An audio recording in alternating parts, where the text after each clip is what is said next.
নমস্কার বন্ধুরা, কুকিং অর্পিতাতে আপনাদের সবাইকে স্বাগত জানাই। আশা করি আপনারা সবাই ভালো আছেন। আমি আজকে বানাচ্ছি ট্যাংরা মাছের তেল ঝাল। এগুলো ঘরোয়া রান্না, সবাই কম বেশি জানে। আমি যেইভাবে বানাই সেইভাবেই বানিয়ে আপনাদেরকে দেখাচ্ছি।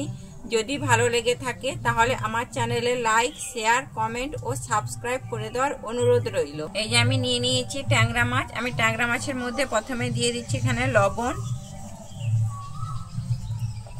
আর দিচ্ছি হলুদ, আর দিচ্ছি সর্ষের তেল দিয়ে আমি এবারে ভালোভাবে মাখিয়ে নেব।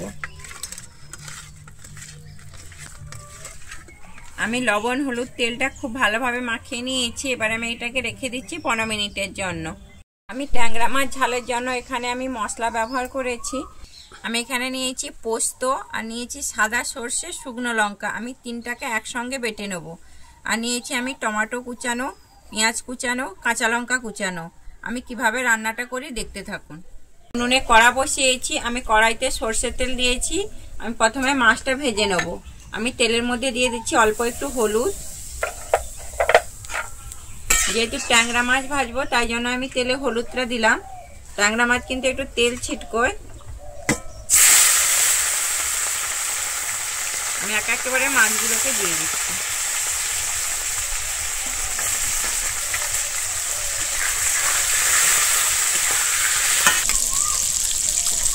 আমি মাছটা কিন্তু একটু লাল করে ভেজে নেব।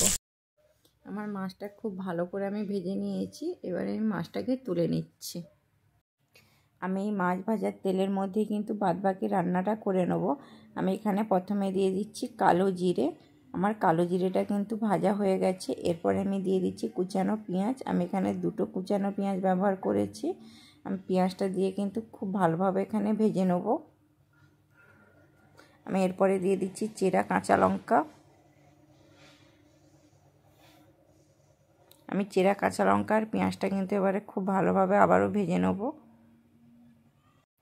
আমার পেঁয়াজ কাঁচা লঙ্কাটা খুব ভালোভাবে ভাজা হয়ে গেছে। আমি এরপরে কালারের জন্য এখানে দিয়ে দিচ্ছি কাশ্মীরি লঙ্কার গুঁড়ো। আমি কাশ্মীরি লঙ্কার গুঁড়োটা দিয়ে কিন্তু এখানে খুব ভালোভাবে তেলের সঙ্গে মিশিয়ে নিয়েছি। আমি এখানে এরপরে দিয়ে দিচ্ছি কুচানো টমেটো। আমি টমেটোটা দিয়ে কিন্তু আবারও খুব ভালোভাবে এখানে মিশিয়ে নেব। আমি টমেটোটা খুব ভালোভাবে মিশিয়ে নিয়েছি। আমি টমেটোর উপরে এবারে দিয়ে দিচ্ছি পরিমাণ মতো লবণ। লবণটা অবশ্যই আপনারা আপনাদের পরিমাণ অনুযায়ী দেখে দেবেন। আর দিয়ে দিচ্ছি সামান্য পরিমাণে হলুদ।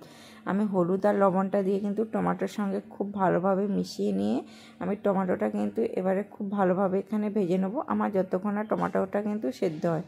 আমার টমেটোটা খুব ভালোভাবে এখানে সেদ্ধ হয়ে গলে গেছে। আমার মশলাটাও খুব সুন্দর কষানো হয়েছে। আমি এরপরে দিয়ে দিচ্ছি বেটে রাখা সর্ষে, পোস্ত আর শুকনো লঙ্কাটা। আমি সর্ষে, পোস্ত, শুকনো লঙ্কাটা দিয়ে কিন্তু এখানে 1 মিনিটের মতো কষিয়ে নেব। এর থেকে আমি বেশি কষাবো না। যেহেতু আমি সর্ষে দিয়েছি সেহেতু তেতো হয়ে যাবে, তাই জন্য আমি কিন্তু এখানে 1 মিনিটের বেশি কষাবো না। আমার 1 মিনিট হয়ে গেছে। আমি এরপরে একটু বাটি ধুয়ে জল দিয়ে দিচ্ছি। জলটা দিয়ে কিন্তু খুব ভালোভাবে আবারও মিশিয়ে নেব মশলার সঙ্গে।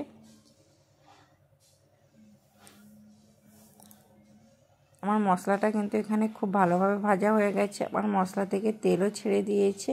আমি জলটা কিন্তু অবশ্যই আপনারা আপনাদের পরিমাণ অনুযায়ী দেখে দেবেন। আমি জলটা দিয়ে খুব ভালোভাবে এখানে মশলার সঙ্গে মিশিয়ে নেব। এবার আমি জলটা কিন্তু ফুটতে সময় দেবো। আমার জলটা খুব ভালোভাবে ফুটে উঠেছে। আমি এরপর এখানে দিয়ে দিচ্ছি ভেজে রাখা মাছগুলো। আমি ভেজে রাখা মাছটা দিয়ে কিন্তু খুব ভালোভাবে মিশিয়ে নেব। আমি ভেজে রাখা মাছটা দিয়ে কিন্তু এখানে খুব ভালোভাবে মিশিয়ে নিয়েছি। আমি এরপরে কিন্তু হতে সময় দেবো 2 মিনিটের মতো। আমার 2 মিনিট হয়ে গেছে। আমার রান্নাটা কিন্তু এখানে সম্পূর্ণভাবে রেডি হয়ে গেছে। আমি এরপরে উপর থেকে দিয়ে দিচ্ছি একটু কাঁচা সর্ষের তেল। ট্যাংরা মাছ ঝালে কিন্তু কাঁচা সর্ষের তেল দিলে খেতে কিন্তু খুবই ভালো লাগে। আমার এই রেসিপিটা যদি আপনাদের ভালো লেগে থাকে তাহলে আমার চ্যানেলে লাইক, শেয়ার, কমেন্ট ও সাবস্ক্রাইব করে দেওয়ার অনুরোধ রইল। আমার রান্নাটা সম্পূর্ণ